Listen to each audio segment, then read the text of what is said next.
Bonjour les amis, bonjour la Hello. famille, bienvenue sur l'émission Un message pour tous. Alors le but de cette émission, c'est d'impacter, d'encourager, de motiver, d'inspirer toutes les personnes qui regardent ces vidéos.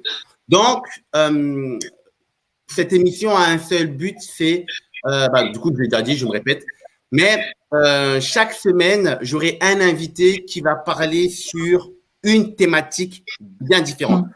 Aujourd'hui, j'ai l'honneur d'être avec la créatrice de contenu, Kimi Star. Bonjour Kimi, comment ça va?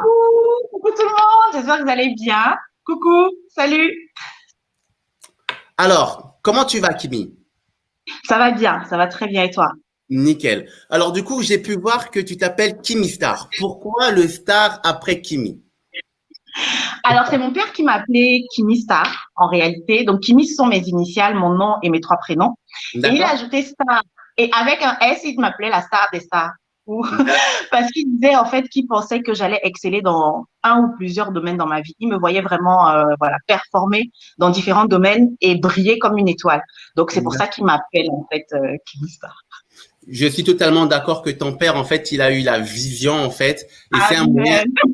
et c'est un moyen d'encourager, en fait. Tu vois ce que je veux dire? Tout Parce que à fait. la parole a une puissance. Tu comprends ce que je veux dire? Mhm. Et moi-même, mon père, quand j'étais plus jeune, il m'appelait le prince gypse. Tu vois, toujours le prince, le prince. Donc, ça fait plaisir et je pense qu'il faut qu'on ait cette aptitude-là à faire autant pour les autres.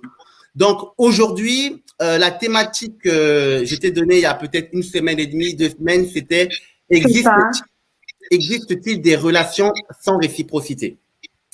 Et je savais que toi, tu es une femme quand même qui a eu pas mal, on va dire, de relations amicaux, etc., au travers de tes voyages dans le monde. Et je voulais avoir à peu près, je voulais avoir à peu près voilà, ton idée sur ce point-là, s'il te plaît, Kimi. D'accord. Alors, c'est vrai que j'ai eu la chance de voyager un petit peu pour mes études et d'avoir fréquenté différents milieux. Donc, c'est vrai et puis même, j'aime les gens, tout simplement. J'aime beaucoup dire que j'aime les gens. Et le sujet Totalement. des relations, qu'elles soient, toutes les relations humaines, en fait, c'est vraiment un sujet qui me passionne énormément. Pour commencer, je voulais déjà qu'on définisse les termes. C'est-à-dire que relation, par relation, on entend vraiment des échanges entre humains. Ça peut être dans le cadre professionnel, entre employeurs-employés, entre collègues, entre D'accord. fournisseurs clients. Ça peut être en famille, il y a des relations entre père, fille, c'est que tu peux pas. Kimi Donc, il y a des Star, relations entre père et fille, on a parlé justement de ma relation avec mon père, notamment. totalement. Euh, il y a des relations amoureuses, Oui, en couple, il y a des relations entre communautés. Des fois, les gens se réunissent parce que voilà, ils sont originaires d'un même endroit et ils vivent dans un même endroit. Voilà. Donc, pour définir, j'aime bien qu'on soit d'accord de ce sur quoi on parle. Donc, quand on va parler de relations sans réciprocité, moi, je pense en fait à tous ces différents types de relations. Le deuxième point que je voulais qu'on définisse, c'est réciprocité. Donc, totalement. réciprocité qui signifie être réciproque. Réciproque, en fait, ce qui est réciproque Ouais, implique un échange de même nature et de même niveau. C'est-à-dire que si je te donne 100 euros, la réciprocité veut que tu me donnes en retour 100 euros. Donc, gardez bien ça en tête quand on va parler de relations sans réciprocité. On ne parle pas de relations où une personne donne 5 et l'autre donne 10 et on considère que c'est réciproque parce qu'il y a donnant-donnant. Non, c'est donné à la même hauteur. Je pense que c'est d'accord. important aussi de le garder en tête avant qu'on continue. Alors, quand tu m'as donné ce thème, moi, ça m'a fait penser à trois types de personnes. Et alors, il y a tellement à dire. Franchement, il y a tellement à dire sur les relations, sur la réciprocité, etc. Oui, c'est Mais moi, vaste. spontanément, peut-être à cause de mon histoire personnelle, j'ai pensé à trois types de personnes en particulier. D'accord. Donc, j'ai pensé aux people pleasers, j'ai pensé aux dépendants affectifs et j'ai pensé aux manipulateurs ou encore pervers narcissiques. Alors, les people pleasers, ce sont des personnes qui, à mon sens, ont un cœur de service. Moi, je suis chrétienne, donc j'interprète aussi tout par le prisme de ma foi. Je crois D'accord. que Dieu a créé certaines personnes avec un cœur de serviteur. Elles ont une capacité à elles tirent en fait leur bonheur dans le fait de faire plaisir aux autres. Voilà. Ok. Elles ont une capacité à se donner à donner, à offrir, à servir, qui est peut-être supérieur à la moyenne. C'est-à-dire que c'est des personnes, ça va pas les déranger de se lever plus tôt pour rendre service. Et elles le font vraiment sans aucune attente en retour. Je pense que c'est des personnes qui ont le cœur même de Dieu, le cœur de Jésus, parce que encore par rapport à ma foi, Jésus nous a tout donné, on lui a rien donné en échange. Ouais, d'accord. Et on ne pourra jamais lui donner autant que ce qu'il nous a donné. Donc, je pense qu'il y a des personnes, des êtres humains que Dieu a créés avec ce cœur de serviteur. Et je pense que c'est en sociologie, on les appelle les people pleasers, c'est-à-dire les personnes qui tirent leur plaisir dans le fait de faire plaisir aux autres. D'accord, ok, très bien. Donc, du coup, en fait, ils n'attendent rien en retour. Absolument pas. Et je pense même que ce sont des personnes qui ne cherchent pas de relations réciproques parce qu'elles sont conscientes que personne ne pourra leur rendre autant que ce qu'elles donnent et elles sont très à l'aise avec. Elles ne peuvent pas souffrir de la non-réciprocité, justement. Parce que souvent, j'entends parler de dons et de contre-dons lorsque l'on donne.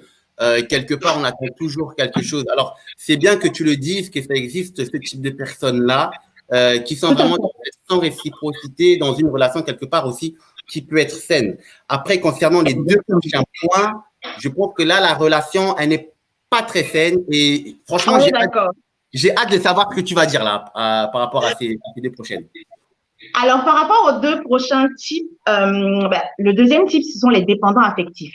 Ce sont des personnes qui, souvent inconsciemment, donnent beaucoup, mais dans l'espoir, en fait, d'acheter l'amour et la reconnaissance des gens.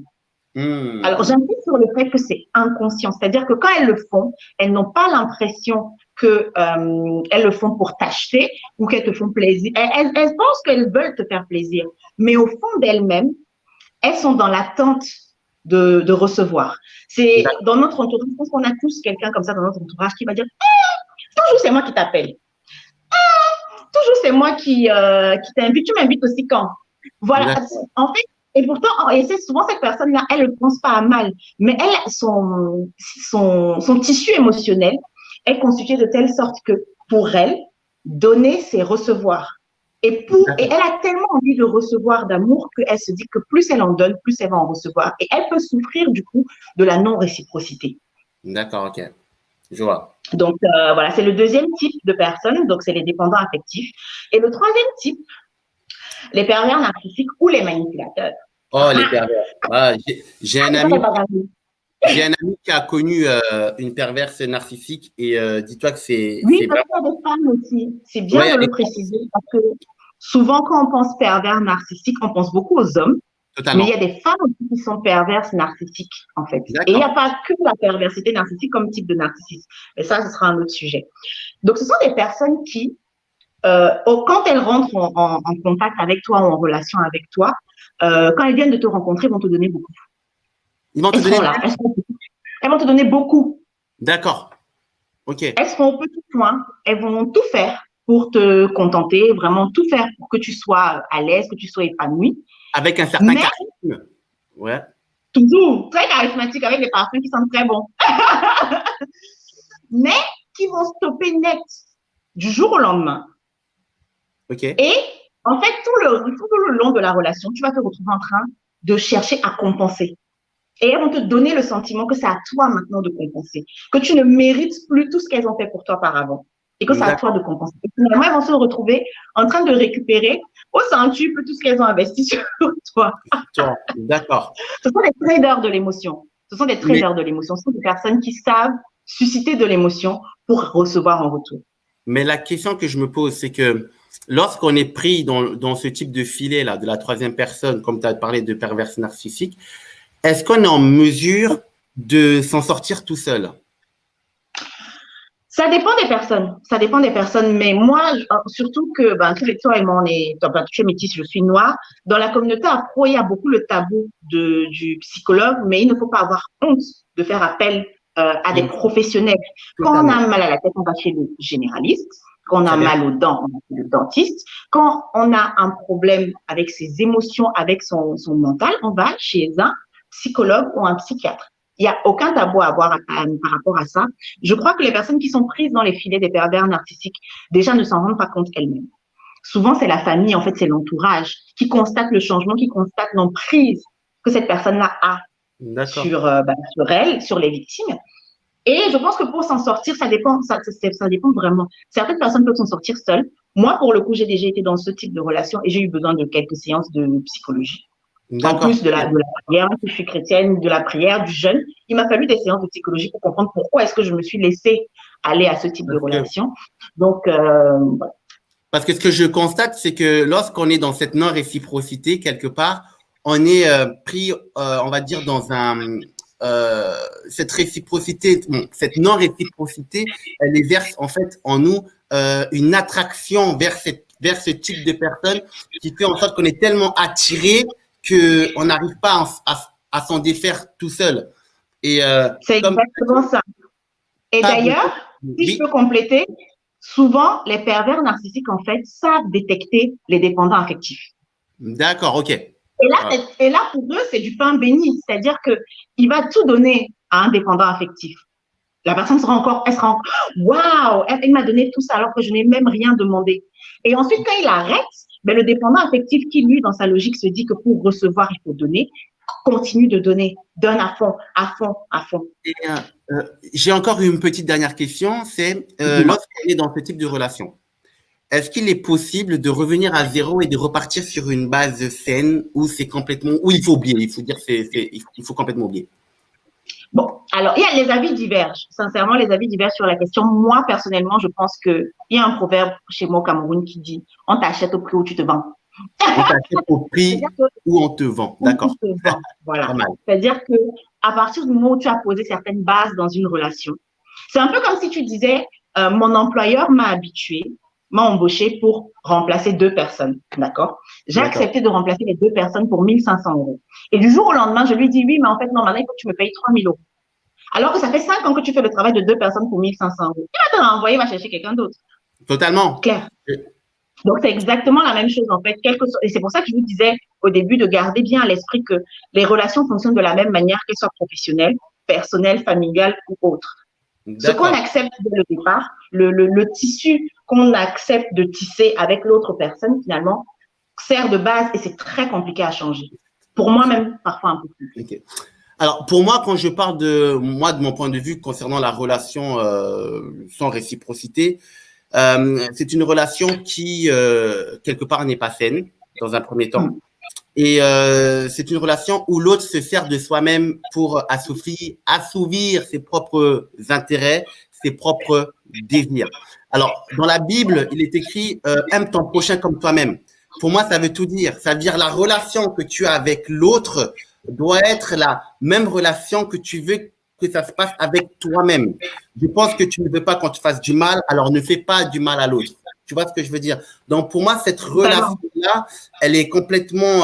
pour moi, une relation sans réciprocité, c'est pas une relation. Tu comprends ce que je veux dire? C'est vraiment un échange avec toi-même en te disant que ce que tu fais à l'autre, c'est comme si on te le faisait à toi-même. Tu vois ce que je veux dire? Donc, tout à fait. Là, on va arriver à la fin de notre petite entrevue parce que c'est sur un format de 15 minutes. Juste, voilà, te dire, s'il y a des personnes qui ont des questions, qui n'hésitent pas à aller sur ta page. Alors, exprime-toi, je te laisse tout là.